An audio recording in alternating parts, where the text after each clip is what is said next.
Hello everyone, நாங்கள் இன்றைக்கி சிம்பிளான ஒரு பட்டர் கேக் ரெசிபி தான் பார்க்க போகிறோம்.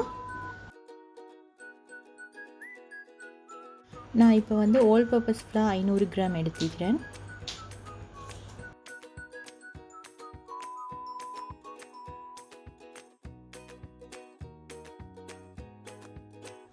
கிராம் ஆல் பர்பஸ் ஃப்ளாருக்கு நீங்கள் 3 டீஸ்பூன் பேக்கிங் பவுடர் சேர்த்துக்கோங்க.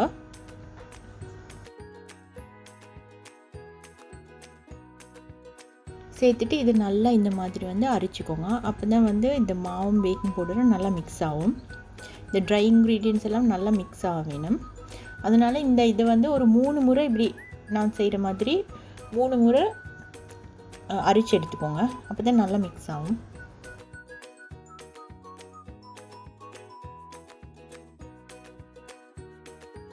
இந்த ரெசிபி சிம்பிள்னு சொன்ன ரீசன் எல்லா அளவும் உங்களுக்கு ஈஸியாக நினைவு வச்சுக்கொள்ளும். ஏன்னா இது 500 கிராம் நாங்கள் எடுத்தோம்னா அடுத்த ஸ்டெப் பட்டர், சீனி அது எல்லாமே 500 தான் எடுக்க போகிறோம்.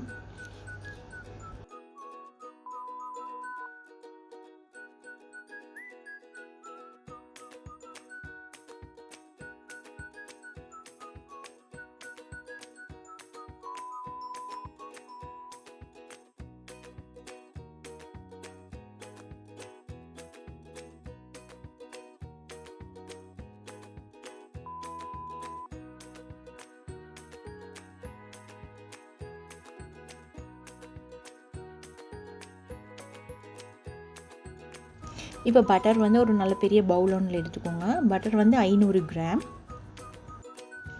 இப்போ சீனியும் அதில் போட்டுக்கோங்க. சீனியும் 500 கிராம் தான். போட்டு நல்லா பீட்டரால் பீட் பண்ணுங்கள்.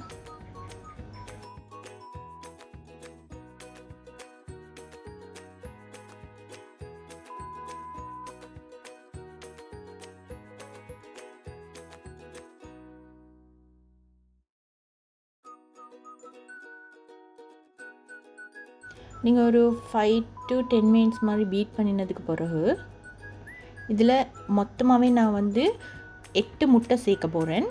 2 சேர்க்க போகிறேன். இப்போ 2 சேர்த்துட்டேன்.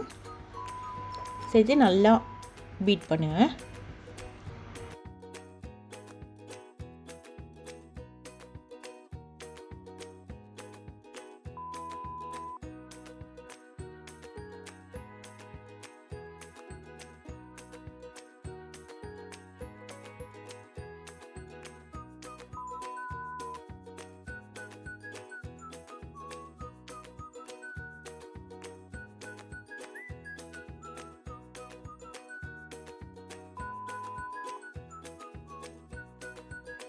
இப்போ அடுத்த 2 முட்டையை சேர்க்குறேன். இப்படி சேர்த்து நல்லா பீட் பண்ண வேணும். எது வரைக்கும் பீட் பண்ண வேணும், இதில் நாங்கள் போட்ட சீனி கரையும் வரைக்கும் பீட் பண்ண வேணும். சீனி ஈக்கப்படாது. சீனி துண்டு துண்டாக ஈக்கப்படாது. ஃபுல்லாக சீனி கரையும் வரைக்கும் இந்த ப்ராசஸ் நீங்கள் செய்யணும். நார்மலாக இதுக்கு ஒரு 20 to 25 மினிட்ஸ் பிடிக்கும்.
சீனியும் பட்டரும் வந்து நல்லா மிக்ஸ் ஆகிடுச்சு. இப்போ சீனி நல்லா கரைஞ்சிருச்சு.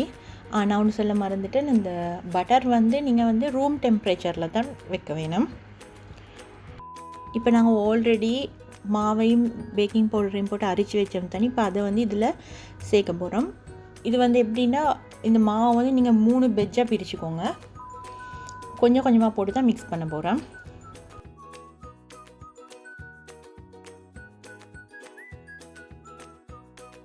இப்போ நான் 3ஆக பிரித்த மாவில் ஒரு செட் மாவு போட்டு மிக்ஸ் பண்ணுறேன். மிக்ஸ் பண்ணுறது எப்படின்னா, இதில் மிச்ச முக்கியம் வந்து என்னென்னா, மாவை மிக்ஸ் பண்ணக்குள்ள நீங்கள் வந்துட்டு ஃபுல் தாறுமாறுக்கு ஒவ்வொரு ஆங்கிளில் வந்து மிக்ஸ் பண்ணாமல் ஒரே சைடுக்கு மிக்ஸ் பண்ண வேணும்.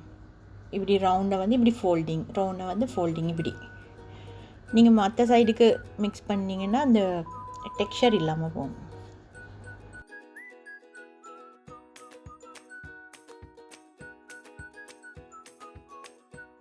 இப்போ வந்து நீங்கள் 500 கிராம் எல்லாமே 500 கிராம் எடுத்து செய்கிறீங்கன்னு சொன்னால், நீங்கள் 1.5 கப் வந்து மில்க் கொண்டு ரெடி பண்ணிக்கோங்க.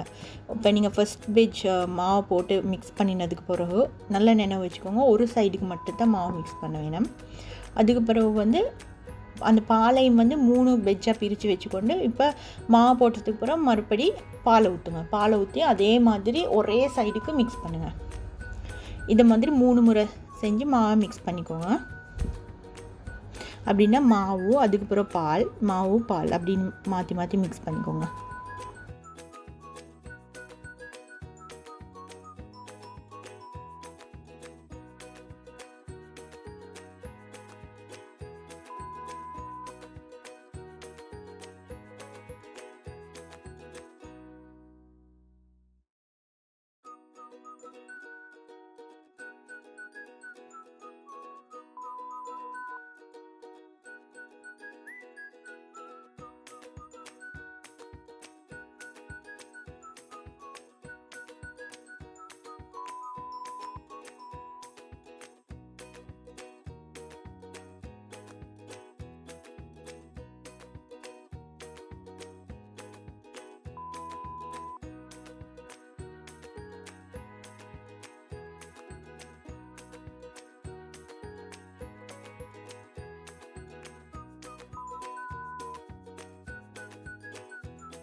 இப்போ நான் இதுக்கு வந்து வெண்ணிலா எசன்ஸ் போட போகிறேன். வெண்ணிலா எசன்ஸ் வந்து நீங்கள் 500 கிராம் மாவுக்கு 3 டீஸ்பூன் போடுங்க. இப்போ எல்லாம் நல்லா மிக்ஸ் பண்ணுங்கள். இப்போயே மிக்ஸ் பண்ணுற டைம் ஒரே சைடுக்கு தான் மிக்ஸ் பண்ண வேணும்.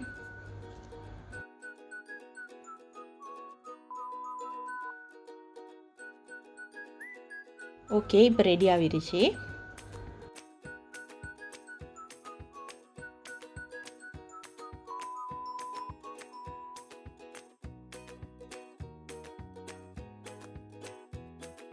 இப்போ நீங்கள் கேக் வந்து பேக் பண்ண போகிற தெட்டியில் வந்து கொஞ்சம் பட்டர் போட்டு அதுக்கு மேலே கொஞ்சம் மாவை தூவி விட்டுட்டு இப்படி தட்டி விடுங்க. இது மாதிரி இதே செய்கிறதுனா கேக் வந்து ஒட்டாமீறதுக்கு. நான் யூஸ் பண்ணுற டிஷ் வந்து நான்ஸ்டிக் தான். அப்போ இருந்தாலும் ஒரு சேஃப்டிக்கு நான் எப்பயும் இது மாதிரி செஞ்சு கொள்கிறேன். இப்போ நீங்கள் இந்த கேக்கை வந்து மிக்ஸ் பண்ணுற டைமே வந்து அவனை வந்து ஒன் பண்ணி வைங்க. அவன் வந்து ப்ரீ ஹீட் பண்ணிக்க வேணும் 10 மினிட்ஸ். அவன் வந்து 170 டிகிரி டு 180 டிகிரி வச்சா ஓகே. ஒவ்வொருத்தட அவன் கொஞ்சம் ஹீட் வந்து கொஞ்சம் டிஃப்ரென்ஸ் ஆகும், அது கொஞ்சம் நீங்கள் பார்த்து மேனேஜ் பண்ணிக்கொள்ள வேணும். இது வந்து நான் வந்து பேக் பண்ணிடுறேன் 170 டிகிரியில் 30 to 35 மினிட்ஸ். நீங்களும் அது மாதிரி ட்ரை பண்ணி பாருங்கள். சில ஆட்களுக்கு வந்து 40 மினிட்ஸ் ஆகும். கொஞ்சம் அந்த மேலால் கோல்டன் ப்ரௌன் கலர் வந்தால் ஓகே. ஒரு கேக் வந்து ஓகேயா உள்ளுக்கும் எல்லாம் வெந்திக்குதான்னு பார்க்குறதுக்கு இது மாதிரி ஒரு கத்தி இல்லாட்டி ஒரு டூத் பிக்கால் இப்படி குத்தி பாருங்கள். பார்த்தா எதுவுமே ஒட்டாமல் வர வேணும். அப்போ தான் வந்து கேக் வந்து ஓகே, எல்லாம் வந்து சரியாக வெந்திக்குதுன்னு அர்த்தம். நல்லா சாஃப்டாக ஸ்பாஞ்சி ஆகிக்குது. மேலும் இதை வீட்டில் ட்ரை பண்ணி பாருங்கள். சிம்பிளான ஒரு ரெசிபி ஒன்று தான். வீடியோ உங்களுக்கு பிடிச்சிக்குன்னு நினைக்கிறேன். பிடிச்சிருந்தால் லைக் பண்ணுங்கள். நோட்டிஃபிகேஷன் பெல்லையும் கிளிக் பண்ணுங்கள். அப்போ தான் நான் நெக்ஸ்ட் வீடியோ போட்ட நேரம் உங்களுக்கு நோட்டிஃபிகேஷன் வரும். Okay, thank you.